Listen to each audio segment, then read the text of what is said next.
Hi friends, నేనండి PNR మీ అడిబిడ్డను. చూడండి, మీకు చిన్న మొక్క చూపిస్తున్నాను. ఈ మొక్క పలు రకాలుగా వాడుకోవచ్చు.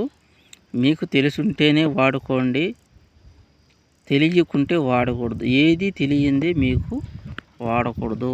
దీని పేరు వచ్చేసి అస్థితుండి అని అంటారు. ఈ పలు రకాలుగా మనకు ఆయుర్వేదంలో కూడా వాడతారు.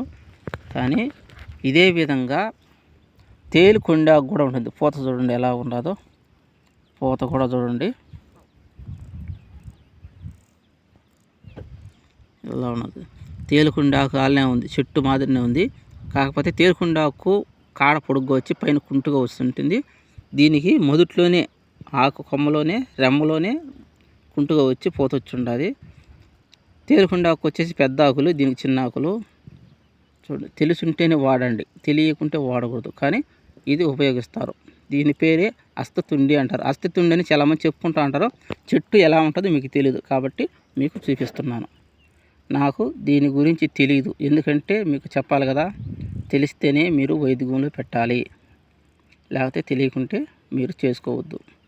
పేరు వస్తే అస్థితుండి, వైద్యాలకు వాడతారు దీన్ని. కానీ నాకు ఏ విధంగా వాడాలి అది చెప్పలే. ఓకే ఫ్రెండ్స్, ఉంటాను మరి, బాయ్.